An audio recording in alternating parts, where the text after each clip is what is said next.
Dear distinguished colleagues and guests, I thank IPBA officers for organizing this timely seminar taking place at the impact brought by COVID-19 pandemic. I do appreciate the joint efforts and collaborations from all members and officers working for IPBA during such a difficult time. The COVID-19 crisis is plunging the global economy into recession, yet its impact is felt equal to the industry. During recessions, consumers may forego discretionary items like jewelry or electronics, but staples such as essential foods and beverages see robust sales. Historically, alcohol and tobacco exhibit staples like characteristics demonstrating strong despite economic weakness. During the global financial crisis, for example, alcohol increased 7.2% in 2008 to 2009 from 2006 to 2007 levels, while total sales in the consumer discretionary fell by minus 9.3, 35% over that time frame. While lockdown may have accelerated demand, cannabis sales were already on an impasse. January and February sales numbers in Canada increased 101% year over year to 154 million Canadian dollars and 190% to 100 million Canadian dollars. 7 estimates from cannabis benchmarkers for March sales a spike to 216 million Canadian dollars, more than 3 times March 2019 of 59 million Canadian dollars. Legalized cannabis did not exist during the Great Recession, but recent figures such as cannabis sales share similar characteristics with alcohol and tobacco. Canada and most US states with legalized industries declared dispensaries as essential services, allowing sales to continue throughout the COVID crisis, enabling robust demand to also see the development in the legal cannabis industry, like the Global X Cannabis ETF, who includes companies involved in the legal production and distribution of an industrial hemp, as well as those involved in providing financial services to the cannabis industry. Parallel applications of cannabis deal, or other related uses, including but not limited to extracts, derivatives, or synthetic versions. As of today, cannabis is legal in many states, but still illegal at a federal level in the country. Recreational cannabis use is legal in Canada. Europe. We are excited to have several panelists from these countries to discuss the changing business of cannabis. Ladies and gentlemen, before closing my words, I would like to invite to our annual meeting on April 18 to April 21st by online plus site model. And I will surely bring you an unforgettable event. Thank you for your attention. Thank you very much, Jack. Thank you for your kind words and for the introduction. Welcome, everybody. As it's already customary in these COVID-19 webinars, please mute your microphones. Otherwise, I will be forced to do so. During the webinar, please feel free to raise your hand or raise any question in the Q&A panel or the chat panel. I see that people are already chatting and introducing themselves. Welcome. So here we are, February 16th, 1 year from the pandemic. With the introduction given by Jack, we want to discuss the recently legalized cannabis industries, which we raise the issue of, are they growing opportunities in every sense of the word? And I'm going to give a brief introduction, which is hard with this very high-profile set of panelists. First, we have Barbara Miller. She's a partner at Fasken in Canada. She has a vast experience in the cannabis industry and is, in fact, the head of the Fasken Cannabis Group. She just joined the IPBA to be able to participate in this panel. So thank you, Barbara, and welcome to the IPBA family. She advises interested parties in respect of licensing and regulation of cannabis in Canada. And she's also assisting a broad range of other actors like lenders, private equity, investment bankers, startups, etc., etc., etc. Many other actors in the cannabis industry. Now we also have Robert. Robert Brown is from the US, and he practices law with Lynch, Cox, Gilman, and Goodman, PSC, where he advises on trade, investments, mergers, acquisitions, and divestitures within diverse sectors, including cannabis and weed. For the past 20 years, he has also worked closely with companies, both as an investment banker and an attorney. In the screen, you can also see Lawrence Kastelein. Lawrence studied corporate law at the University of Amsterdam and then at Tsinghua University. He has lived in Hong Kong, Beijing, and Shanghai, where he worked in renewable energy and consultancy companies. Then, integrating his love of art, his legal training, and his knowledge of international business, he founded his own legal consultancy firm in Hong Kong, which is called Art Law Services Limited. And finally, we have Johan Espiritu. He's a partner at Romulo, one of Philippines' leading law firms, and he's part of the project development and finance and offshore trust departments. Johan regularly advises entrepreneurs and their families on wealth protection, tax strategies, estate planning, family trust, international market entry, and offshore investment. Myself, I am Santiago Gatica. I am a senior associate at Freshfields Brookhouse Deringer in New York. But most importantly for this webinar, I am from Uruguay, and I practiced law for several years down there before coming to the US, where I started my LLM at Harvard and qualified also as a New York lawyer. So before giving the word to the panels that we have today, I'm just going to give a brief and opening remarks in line with what Jack was saying.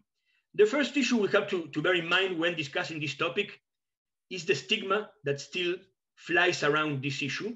In the Single Convention of Narcotic Drugs of 1961, you can still find cannabis as a drug included in Schedule 1 of the treaty, and prohibition has been the rule since much earlier. So all this flow and move towards legalization of mainly medicinal and starting in recreational cannabis goes against this tradition and stigma of legalization as prohibition of cannabis. Also, as a setup, and the panelists will further develop, when we talk about cannabis, we don't only talk about marijuana.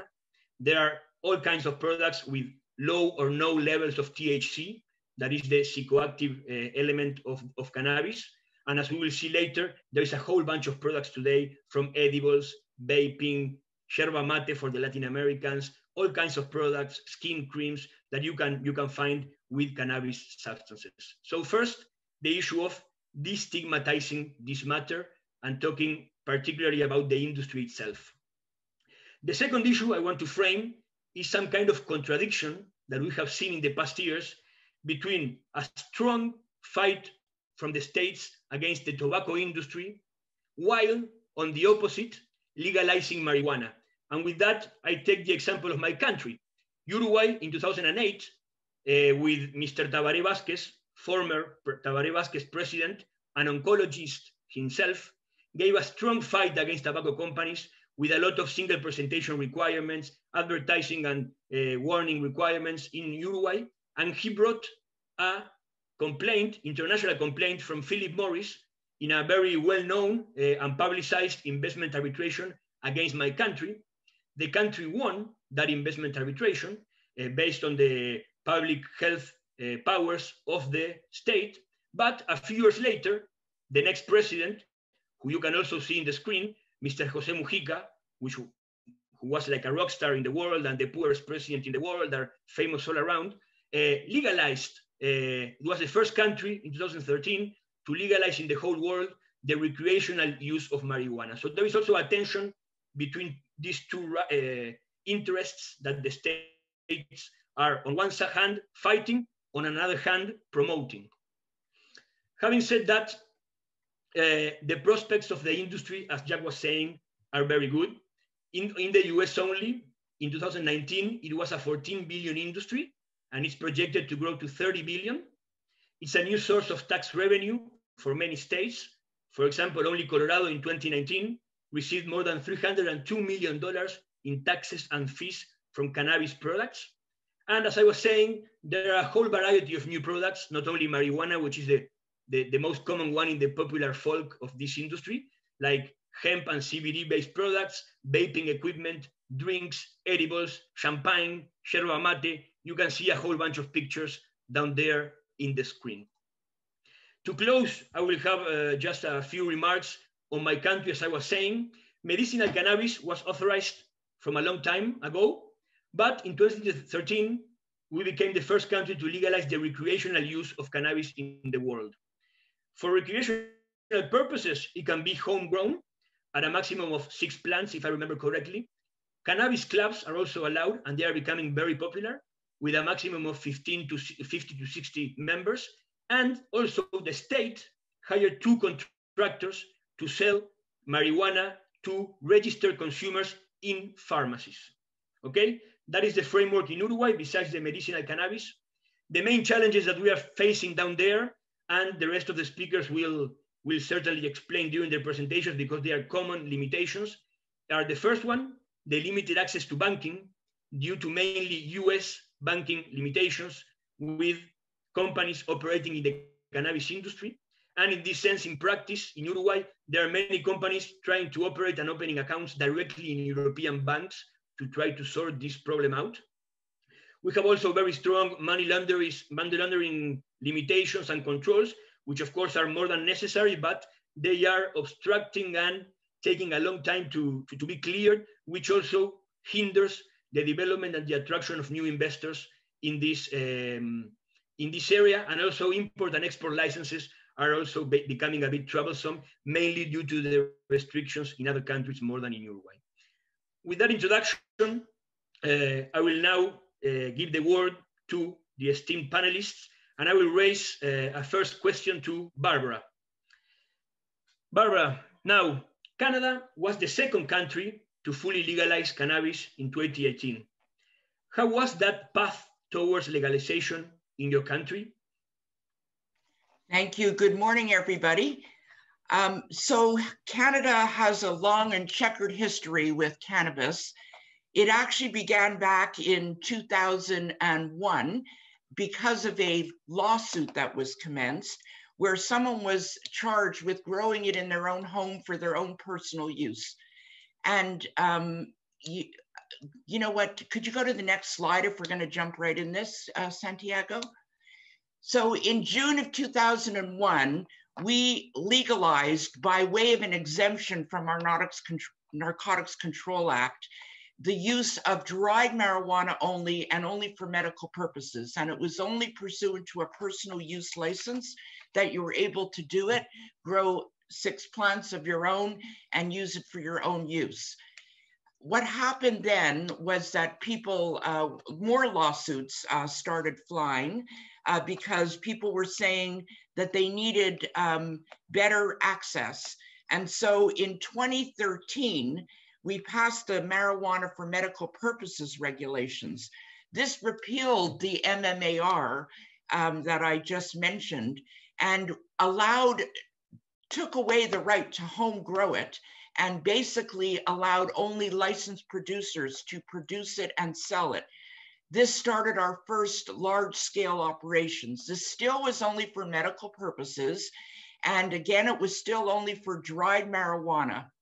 But if you go to the next slide, Santiago, if you wouldn't mind, a number of lawsuits were launched again. Our path to legalization was largely based on lawsuits, really. So we have a very strong Charter of Rights in Canada. It's part of our Constitution. And people who wanted to use it, and again, just for medical purposes, were arguing that they had the right under our Constitution to liberty and their own self-preservation. And under that Charter of Rights, it was problematic that you could only buy from licensed producers. First of all, the access was not available. Secondly, the price was something that people couldn't afford. I remember one of the lawsuits, someone argued they had to choose between buying food or their medical cannabis. So through this series of lawsuits, the Supreme Court ultimately, our highest court in the land, decided that individuals have a charter right to reasonable access to cannabis for medical purposes. And the right was restored to individuals to produce a limited amount of cannabis for their own behalf, or to designate a third party to do it for them. Also, because of the irony that you just mentioned about smoking versus cannabis, there was a outcry that you could only use dried marijuana where you were forced to smoke it, which was a health hazard. And so at that point, under the then 2016 MPPR, the ACMPR, they did allow cannabis oils as well. So that meant that people no longer had to smoke it. However, you did have to register in order to grow your own or to buy it medically, and you needed a prescription. So that was the status in 2016. Moving then on, our Prime Minister, now Prime Minister, Justin Trudeau, actually campaigned on the promise of legalizing cannabis. I'm not convinced that that is not one of the reasons he got elected, which is perhaps a bit shocking, but nonetheless, having made that promise to legalize it for recreational, what we call adult use, it did come into force in 2018 in October, and as a result, cannabis became legal for recreational use. As you'll note from the slide, we have 600 cultivators now and processors and sellers. There's 6 different types of licenses, and you can either get a license to grow, to process, to sell, but if you're just a vendor to sell it, it can only be for medical purposes. And there is a shift going on right now, moving away more from cultivation and more about technology, innovation, licensing, and less about growth per se. I just want to mention, because it ties into what we'll talk about later, is that there were 3 main purposes for legalizing it. One was to protect public health and safety. Another was to deter the illegal activities with appropriate safeguards, because the black market was quite strong. And a third was to ensure quality control. And the idea was that by legalizing it, you would be able to better protect people, and also in particular, keep it out of the hands of youth. I'm not sure that that's true. There's still a strong black market, but more and more people are turning to the legal markets. If we switch to the slide, next slide. Thank you. So I mentioned there are 6 different sets of licenses. One of the new advantages under the Act is that you can have micro cultivation, micro processing, if you want to have a smaller operation. And the regulation is very, very strong in the sense that you need security clearances to be a director or officer, or to be a, the master grower or someone in a position that touches the plant. We also keep a record of anyone who's a key investor, which I won't define right now, but that's to make sure that people don't have criminal records and the government can monitor it. We also have very comprehensive rules that we call good protection practices, which is a little bit different than the rest of the world calls them. But the GPP is very similar to the GMP. And we also, and this is a problem, and I'm sure we'll address it later, but our rules are on packaging and labeling are very strong, but also advertising and promotion. And this makes it a big challenge for licensed producers to distinguish their wares because they can't really advertise it. The irony is that we have a lot of public financing, and one way that people get to advertise is in their IPO documents, you know, in their prospectus, because they're able to explain and advertise what they do. And it's a bit odd and backwards. We also have a very strong product tracking system. Final slide for on this topic is that in 2019, we actually now have extended to include cannabis edibles, extracts, and topicals. It didn't actually start sales until January, because when you have a product, you have to, it's not just that you can go and sell it, you have to send it to Health Canada, our regulator. The regulator will review the product and check it and make sure that you're able to sell it. For example, there can't be any caffeine in the product. No caffeine can be mixed with cannabis. So you get your product approved and then you can sell it, and that can only happen or was only possible in January once people started going through the process. There are strict rules related to natural health products, and we also currently do not permit cannabis in cosmetics, although there are exemptions for industrial hemp-based oil products. Shall I just speak about distribution very quickly, or do you want me to leave that? Let me move with Robert, and we can go back to Canada. Okay, very good. Thank you, everyone. Now, Robert, the US picture is a bit different. How has the illegality of cannabis at a federal level coexisted so far with the increasing legalization of cannabis, both for recreational and medicinal purposes at several states, at a state level?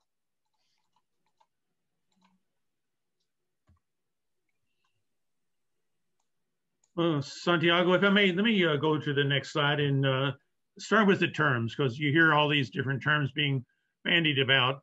So cannabis is the products in general, and CBD stands for the natural compound found in cannabis products. So it's a little bit different.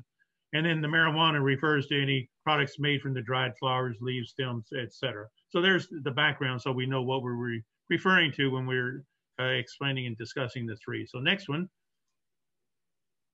So let's look at the numbers. You heard some of this already from Santiago, but many of us may not realize it is the world's most commonly cultivated, trafficked, and used drug. In the US legal industry, as we heard from Santiago, 13.6 billion in 2019, 340,000 jobs. That includes growers, distributors, and everyone else involved. It's expected to generate 85 billion in sales by 2030. And the market for CBD derived from hemp predicted to grow from 390 million to 1.3 billion market in just a few years. The other projections are even higher, 22 billion by Brightwell Group, Brightfield. So Santiago, let's take us next. So legal status, what in the world is going on in the United States? And don't ask me to explain about the differences between the national and the state treatment of it, other than I can make some attempts at humor trying to explain what's going on. But basically, marijuana was banned in the US since 1937. And if you think back in US history, that was the time when they were banning alcohol and also some other things. It's sort of a reaction from the 1920s that was considered too radical in drinking and drugs and everything else. It's also illegal under the US Federal and Drug Administration Act. That is a Schedule I drug, which limits the production and use. But now look at that. There's the national. Now let's look at the statewide basis. 35 states and the District of Columbia have legalized marijuana for medical use. That was, I must say, a very creative approach by those trying to support marijuana usage. They didn't start out with, let's make it legal. They started out with, oh, how can you disagree with the medical treatment of it? After all, this is important. So the result was it was passed by 35 states. And you can imagine the tearful stories of people talking about the pain and how much marijuana they would ease and how they had spent thousands of dollars to go to another country to purchase it. And eventually those stories won.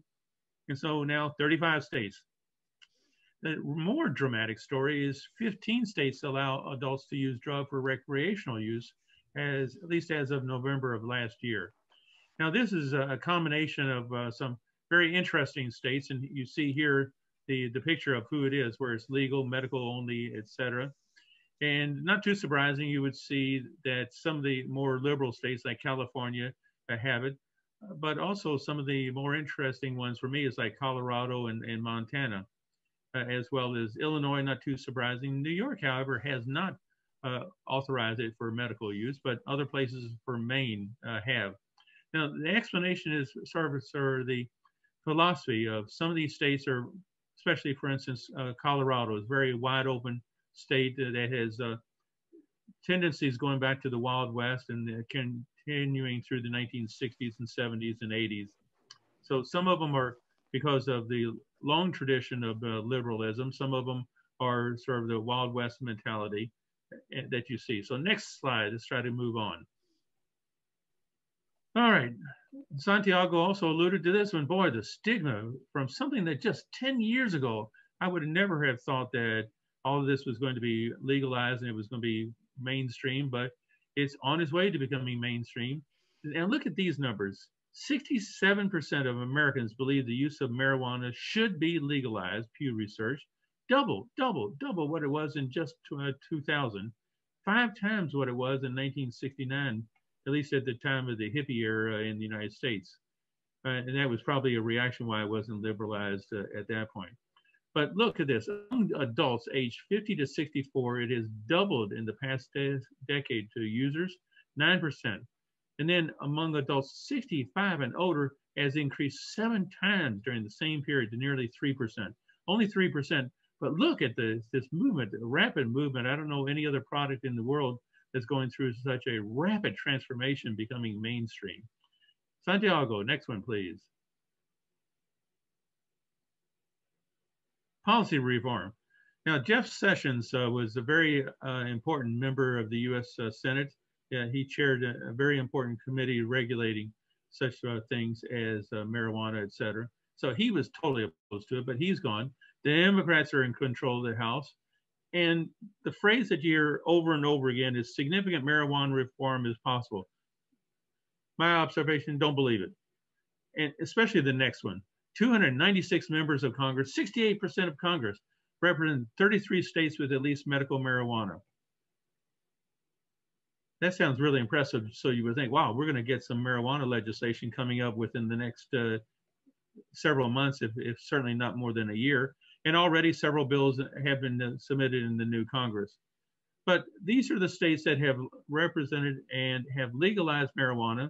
But of the 33 states on that list, only 15 have legalized it for non-medical usage. So those are the critical ones. 15 out of the 50 states have legalized it for non-medical usage. So that's way too short for us to have anything.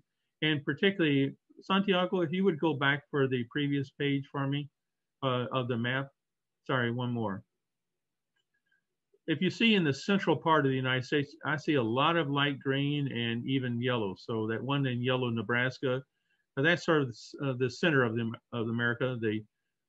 What's the middle America is called. Those states are not in favor of it. The only ones that in that area is South Dakota, Colorado, and Illinois. Everything else, especially in the region where I live, in the bottom right corner, the southeast of the United States, that's all light green.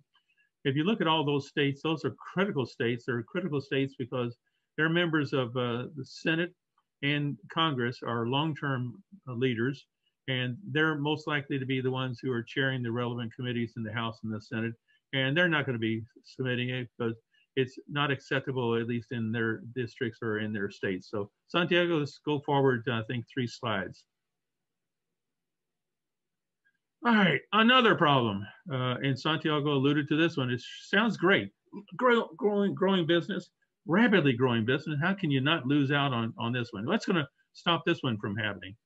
Well, the problem is big banks are afraid of lending money because they're prohibited from doing so because it's a federal law, and most of the big banks are regulated on a federal basis. So they're afraid if they do lend money to anyone in the business, they're going to be accused of money laundering if they provide loans, or even if someone borrows overseas and they bring the money in, is that still money laundering? So For the banks, it's a major risk about if they open the accounts and enable them to operate. So that means, can you imagine owning $1 million business and it's cash only? And you send money around by duffel bags, delivering money. This looks like something out of the movies where someone meets in a dark corner somewhere and opens up a briefcase full of money. So the American Bankers Association is pushing for legal clarity and is bridging the gap between federal and state law, but it's not them that's going to make the change. That has to be approved by Congress, and we already went through the states that are most relevant in leading positions on the state and the House committees. So there's been a push to include what's called the Safe Banking Act. It was submitted included in the COVID-19 stimulus at the end of last year. So you would think, oh, great, we'll just slip it in there. And we have to get the COVID stimulus package passed. So who's going to object to it because it has something to do with marijuana? Well, it did not. That just shows you when you can't even get it through a COVID-19 stimulus package. A lot of people say it could pass in 2021. I like taking more dramatic statements. Don't count on it in 2021. And you can write to me at the end of this year when you say, well, you idiot, what'd you say? That's not going to pass. But at least I caution you. The optimism, I think, is a bit overstated. I'm in Kentucky, and Kentucky has a Senate majority leader now, Senate minority leader. We also have some prominent Republican and Democrats, including someone in charge of the House Budget Committee. They are not likely to vote for it. Maybe one of the 8 of them would be so inclined, but it's still unlikely. And we're a microcosm of a lot of other states with a lot of senior members of the House and Senate who are not going to be in favor of it. So Santiago, next one. I'm gonna cut you, Robert. You're over time. Okay. We can leave this for the next section of Absolutely. Q&A with you. Deal. So let's cross the Atlantic and move to Europe. Lawrence, popular belief is that in your country, the Netherlands, cannabis is legalized even for recreational purposes. However, I understand that's not true. It's still illegal, as well as in all other European jurisdictions, but medicinal cannabis is getting its way fast through Europe. What can you tell us about that? Yeah, absolutely. So in the Netherlands, the cultivation, the supply, possession of cannabis are still criminal offenses. It's even punishable with sentences, including prison. Since the mid-1970s, we've had the toleration policy in the Netherlands, which allowed the consumption and the sale of cannabis in so-called licensed coffee shops. You can see a picture on your screen here of the first coffee shop ever in the Netherlands, the Mellow Yellow. So the consumption and sale was allowed. The possession of up to 5 grams of cannabis was decriminalized. The cultivation of up to 5 plants were unenforced for non-commercial use. So unless you do it in a professional setup, of course. So the sale of small quantities of cannabis to over 18 years old in coffee shops is tolerated to attempt to keep adults from experimenting with cannabis away from other more dangerous drugs, the so-called gateway drugs, basically. In the Netherlands, actually, less than 20% of the young adults between 15 and 35 years old use the cannabis. And contrary to popular belief, the Netherlands is not the country that uses the most cannabis. It's on the 20th place worldwide currently.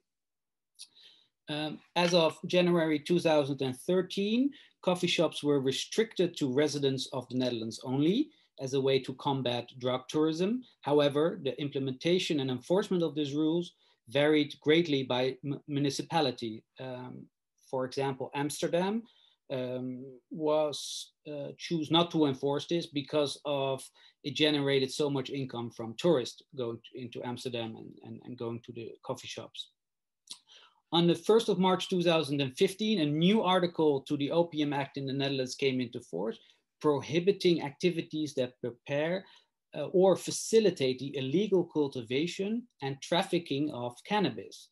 So this was giving law enforcement greater tools to counter illegal cultivation of cannabis in the Netherlands. Well, this is a good segue to the so-called backdoor problem, what we have in the Netherlands, because as the sale of small quantities of cannabis is legal, the purchase of this cannabis by these coffee shops is illegal. So therefore, the coffee shops can sell it through the front door, but they're not allowed to purchase the stock through the back door. This has created the so-called legal stalemate. And although there have been many discussions on this point, to date, there has been no solution actually for this problem. We see that this situation has actually had some severe adverse effects, like stimulating the organized crime, hindering the quality assurance of the products. And currently, the Netherlands is experimenting with legal cannabis cultivation, but it's a long way to go. Yeah, for the rest of Europe, with a population of over 740 million people, this is double that of the USA and Canada combined, we can say that Europe is a serious contender to potentially be the world's largest legal cannabis market. The prediction is actually that the European legal cannabis market will have a value of about 123 billion euros, 150 billion US dollars. Although several bills has been proposed, no country in Europe has actually legalized cannabis for recreational use still, although we see, for example, the cannabis social clubs in Spain, for example. So far, Luxembourg has pledged to be the first European state to implement a fully legal recreational cannabis market by 2023. So that's quite exciting. Next slide, please. So right now we see that we have 29 European countries that have legalized medical cannabis in some form or another. And it is said that sometimes they say a personal dose, that is various legislations referring to a personal dose, but it's very different what that is. Is that 2 grams, 5 grams, 10 grams, etc.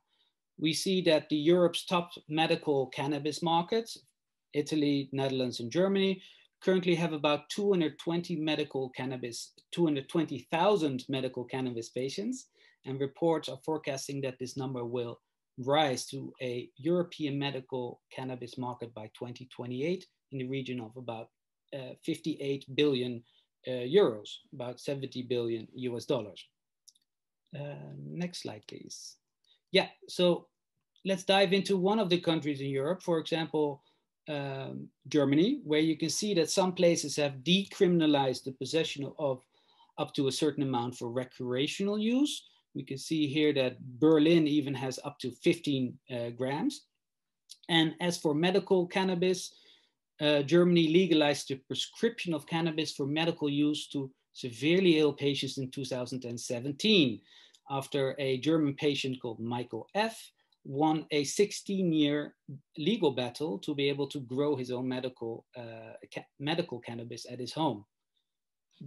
Germany is already becoming the world's third largest market for legal cannabis-based products after the US and Canada. And we see that the quantity of imported cannabis products have increased dramatically. For example, in 2018, it was 3 metric tons, and now in 2019 was already doubled to 6.7. The German Federal Institute for Drug and Medical Devices, the BFARM, only allows countries that are compliant with the 1961 UN Single Convention that Santiago was mentioning before to import the cannabis into Germany. So if a company wants to import cannabis products, they will have to apply with the BFARM and lower pharmaceutical authorities. They will then check whether this country is compliant with the UN Convention. Until recently, only Canada, the Netherlands, and Austria were able to export to Germany. But now we see also countries like Switzerland, Israel, Colombia, Portugal, Uruguay, and Spain. So if we have a look at Spain, next slide, please. We see that there's a whole, a different form emerged there, and it was the Cannabis Social Club, which is basically a model of legal regulation of the cannabis market organized as a non-profit organization in which the cannabis is cultivated and enjoyed collectively. So it's very different than, for example, a coffee shop in the Netherlands where you can actually drink coffee with a joint, so to say. The cannabis social clubs are associations of cannabis consumers that help them with safe cultivation and the consumption of cannabis for their personal use. The growing of these high quality cannabis and the distribution to the club members is managed and overseen by the club itself. So the Cannabis Social Club is a concept of the Pan-European non-government organization ENCOD, was conceived in 2005 as a way to enable legal production and distribution of cannabis for adults. We saw that in 2019, the concentration of these social clubs was in Catalonia, and it was more than 200 cannabis clubs were already in the Barcelona area. Other EU countries that have these social clubs are Belgium, France, the Netherlands, Slovenia, Austria, Germany, and also Switzerland. With that, my very brief overview of the European perspective. Back to you, Santiago. Thank you very much, Lawrence. Now, let's go to the other side of the globe and talk about Asia, which clearly shows a very different picture. Now, giving the word to Johan, if I am not mistaken, only Australia, New Zealand, and South Korea in part have allowed certain medicinal cannabis activities, but in general, the stance is towards criminalization and prosecution of cannabis-related activities. Am I right, Johan? What is the picture around your continent? Well, yeah, you're very correct, Santiago. You know, it's well, starting with the Philippines, for example. You know, the marijuana, cannabis remains a prohibited drug under our Dangerous Drugs Act, and that means it basically means life imprisonment, right? There's a very, very narrow exception that patients with serious and terminal illness may apply with our Food and Drug Authority for medicinal uses. But from what I understand, only one application has ever been filed in 2018. And unfortunately, I don't have any information on whether that was granted or not, right? Quite recently, I've been reading about Thailand, wherein they have allowed some medicinal use of cannabis, although the regulations seem a little they're not very clear, right, on what they can be used for. I think that it's mostly for medicinal use, some cosmetic use, but like in the Philippines, it remains prohibited, and you know, most likely, I think for the Philippines and the rest of Southeast Asia, decriminalization is very unlikely. And if there's any change in legislation, it will most likely go to direct regulation, and most likely only for medicinal purposes.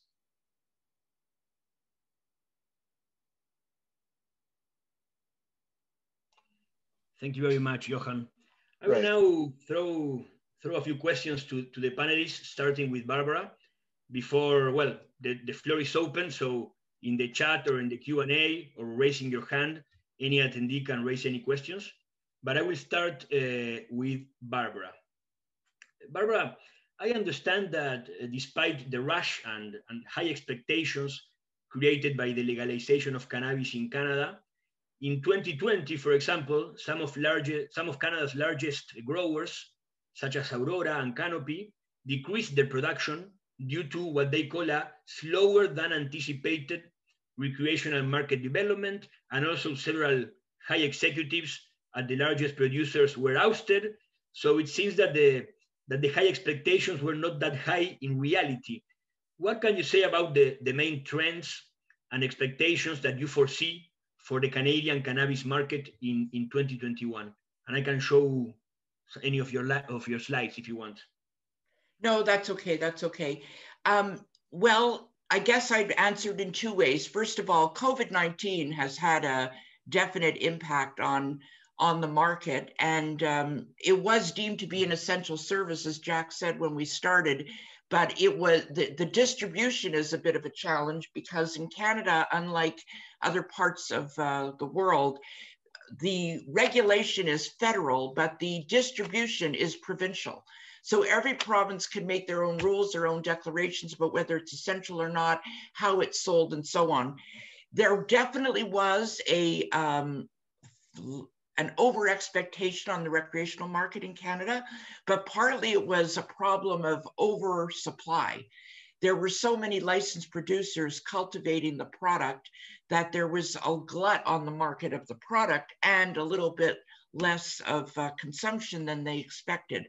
But the expectation now for 21 and going into 2022 is quite high, and the sales are expected to be on a significant rise again as more people are coming into the market and experimenting and using the product, particularly an increase in medical use.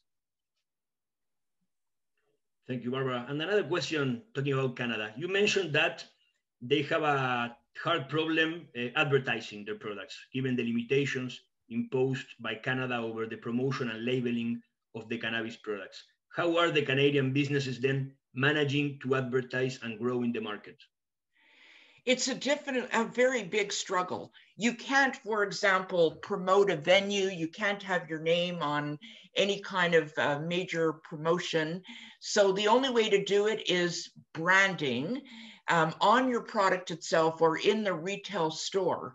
You can't advertise, obviously, that it has benefits or medical purposes or how the product can or should be used. One way around it is education is permitted. So if you're promoting your product in that context, you can do it. I will, though, throw this in that it has been an ongoing challenge, but under our act, it is mandatory that there be a review of the Cannabis Act 3 years after it comes into force. That means by October of 2022, there has to be a review of the act, and the industry is already well ensconced in discussions and recommendations to the government on how to change the act. And top on the list is to change the promotional and advertising rules to allow people to distinguish their product. Well, you're being very efficient and concrete, so I will ask you one more before moving to Robert. Sure. As other countries legalize or decriminalize recreational and medicinal cannabis to varying levels, I assume that Canadian companies are more mature and more experienced in this market. What is the role that you foresee that Canadian firms are playing abroad in the development of the industry and will continue playing? Thank you for that. I will say that first of all, as a law firm, for example, we have been, as have industry members, been widely consulted by other governments and around the world on how we introduced our legislation, what we did well and what we did badly. And there are things that are definitely can be improved and will happen, I hope, in connection with this 3-year mandatory review. So for example, we had a delegation from South Africa about 2 years ago to try to tell them they were very, very high senior officials for a good part of the morning, where we took them through the act and how the legislation could work and how they might develop theirs.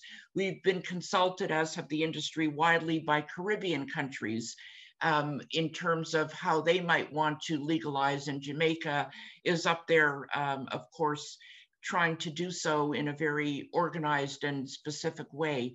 So we are seeing maybe not in the United States or in Asia, but around the rest of the world, a very high and keen interest in trying to figure out how to do it, the best way to do it. I think you'll find that, and what we're seeing is that medical cannabis is the focus, not recreational, but that patients are definitely finding better and higher use for the product. And in particular, now that there's more research and development, which has been a problem, for people to prove or try to establish and show the medicinal benefits of a product, you'll see, I think, increased interest in treating epilepsy, pain, and all kinds of other medical conditions. Thank you very much, Barbara. Now let's go back to your neighboring country and ask Robert. Robert, you mentioned that it's hard to see legalization of cannabis at a federal level in the short term, if I'm correct. But you were going to say, when I interrupted you in your presentation, I believe that regulatory hurdles are falling anyway. Do you want to resume that idea and tell us a bit more about the situation with the FDA or the DEA, the DEA, sorry? Absolutely, Santiago, if you don't mind, but I want to make sure we have plenty of time because there's a great question for Lawrence, and I'm anxious just to see what his answer is going to be. So would you do me a giant favor and go back to the slide? Yes. And that'd be easier for everyone to follow along. And while you're doing it, let me just emphasize what Barbara was talking about. There was a massive overproduction of hemp in the United States. In Kentucky, where I live, we had migrated away from tobacco, which had been a staple agricultural product for us for many years. And so people were looking for new products. And so when hemp became legalized, everyone thought, wow, this is a great opportunity. And then even some companies in Kentucky were saying, oh, why bother with just one season? Why don't we go, for instance, Santiago to Uruguay and have a second crop in Uruguay, and we'll just bring it into the United States. Well, that was suddenly you had 2, 3, 4, 5 times as many people, farmers in the United States, and particularly Kentucky, growing hemp. And then you had another market coming online in Uruguay and other places on the other side of the equator. So that overproduction destroyed the economy and the market and the price. And as Barbara pointed out, then we also had a less demand. More so, it led to a lot of bankruptcies of hemp producing companies. Gincana is one of the largest ones, and they're under. My firm is representing a lot of people who are involved in that legislation. So that's his background. So Barbara, you had it exactly right. Now let's go back to the regulatory hurdles. I got 2 of them: FDA, Food and Drug Administration. CBD is still a Schedule I substance, and it requires agency approval if you got CBD in your product. So it's also illegal to market food products or dietary supplements. Some of that Barbara was alluding to in Canada. Now, June of 2018, FDA indicated this may change. But notice this was 2 years ago, 2.5 years ago, when it approved a CBD marijuana-derived drug. But on that one, at the time they were issuing a press release saying generally prohibited, we're taking new steps to evaluate whether we should pursue such a process. But bear in mind, it's been 2.5 years, and what doesn't come across is that particular product had very low amount of some of the criteria. And go to the next slide for me, if you would, because this begins to relate to the Drug Enforcement Administration. So the one that was legalized was GWPH Epidiolex, was placed in the least restrictive Schedule 5. So everyone thought, oh, this is fantastic. Will other CBD products be placed there? And this goes back to the same point. Not quite. Epidiolex had low levels of THC, so that's going to make it difficult for anyone else. And then there's also some international treaties that the U.S. has signed, so it may be more difficult for us to shift from. So even with everything else going on, those are some of the other hurdles that still exist. After we get past the federal and the state, then we have the 2 key agencies. I turn it back to you, Santiago. Oh, thank you very much, Robert. I will now move to Lawrence. Yeah, I will move to Lawrence. There is a question from Diep from Vietnam. Thank you very much, Diep. Lawrence, with the popularity, Diep says, with the popularity of cannabis across Europe, will Europe have a legislation governing the cannabis use and trade, or it will be pretty much a matter of each member country? Very good question. It's a very good question, and I foresee this happening in the future. For now, we see that there is no harmonized EU law on the cannabis use. There are some the European Commission's rulings that, for example, the products containing the CBD are defined as novel foods. So there's some legislation on in certain ways, but we see that it's only a resolution coming from the EU the EU, from the European Parliament. And a resolution is not a directive. So a resolution means that it gives like an advice to the member states, and they can basically do what they want. But for the medical use, I foresee that it actually will create a framework in Europe, because it's much more important than the recreational use, which is still a very, well, local or nationalized matter. Thank you very much, Lawrence. And surprisingly on time, I will close with one question for Johan, just on these perspectives and after his clear presentation, just asking if there is any possibility in the short or medium term that you foresee in your country or other of the major Asian countries to see a change in the prohibitionist position. Well, speaking for the Philippines, it's highly unlikely. The stigma is still very strong. You know, whenever a violent or heinous crime is committed, law enforcement is quick to link it to drug abuse, right? That, you know, this happened or a murder happened or some other violent crime happened because the criminals were also drug addicts, right? And since cannabis is, you know, generally seen as some sort of gateway drug, recreational use, I think, is very unlikely. Our President Duterte, has made some statements in the past about medical use, although, you know, there were certain bills filed. There was one bill filed recently before the last midterm election. And unfortunately, right before the election, another violent crime was committed, and that was linked to drugs again. So, you know, the politicians are not likely to support the position in support of use of cannabis use. Thank you very much, Johan. I will give a few seconds for any additional questions from the panel, from the attendees. But I'm very proud of my moderating abilities because I think it's the first time in my life that I finish a webinar on time. So thank you very much to all the panelists. I really learned a lot. I hope the rest of the attendees also did. I believe there are no more questions and we are right on time. So I'm gonna close the sessions. Thank you to the IPBA for hosting this, and it was a real pleasure. Lawrence, Barbara, Robert, Johan, thank you very much. Thank you. Bye, everyone. Bye.